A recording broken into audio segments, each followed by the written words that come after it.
দাবানলের প্রভাবে আজ আমেরিকাতে ভয়াবহ ধ্বংসলীলা চলছে। একে একে প্লেনগুলি ধ্বংস হয়ে মাটিতে ভূপাতিত হচ্ছে।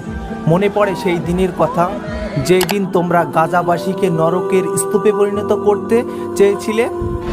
হে আমেরিকাবাসী, আপনারা তো এই বিশ্বকে সভ্যতা শেখান, আধুনিকতা শেখান, পড়াশোনা শেখান। আপনারা কি নিউটনের তৃতীয় সূত্রটি পড়েননি? প্রত্যেকটি ক্রিয়ার সমান ও বিপরীত ক্রিয়া আছে। তুমি ইট ছুঁড়ে মারলে তোমার দিকে পাথর ছুটে আসবে। সেটা কিভাবে আসবে সেটা তুমি নিজেও জানো না। তার বাস্তব উদাহরণ হচ্ছে আমেরিকার দাবানল।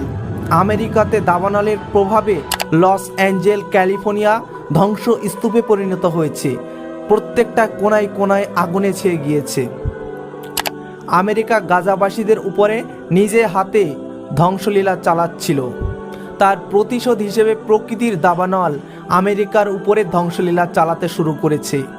এই আমেরিকা ভিয়েতনামে হত্যাকাণ্ড চালিয়েছে, সিরিয়াতে হত্যাকাণ্ড চালিয়েছে, আফগানিস্তানে হত্যাকাণ্ড চালিয়েছে, ইরাকে হত্যাকাণ্ড চালিয়েছে।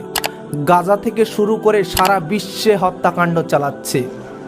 সৃষ্টিকর্তা কিন্তু ছাড় দেন, কিন্তু ছেড়ে দেন না, শুধুমাত্র সময়ের অপেক্ষা। এটা সেই ফুটেজ যেই দিন গাজাবাসীর ঘরবাড়িকে ধ্বংসস্তূপে পরিণত করা হচ্ছিল। আর এটা দেখে কি মনে হচ্ছে এটা গাজা? না, এটা গাজা নয়, এটা হচ্ছে আমেরিকার লস অ্যাঞ্জেল। হে আমেরিকাবাসী, কেমন লাগছে এখন এই অবস্থাতে? আশা করি ভালো লাগার কথা।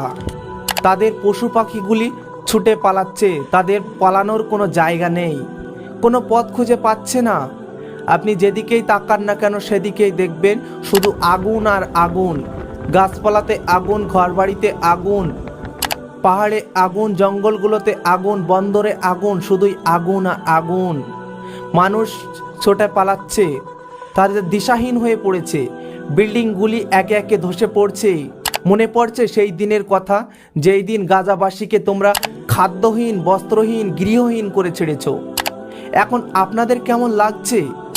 আপনাদের আধুনিকতার, টেকনোলজির আগুন নেভাতে পারছে না কেন?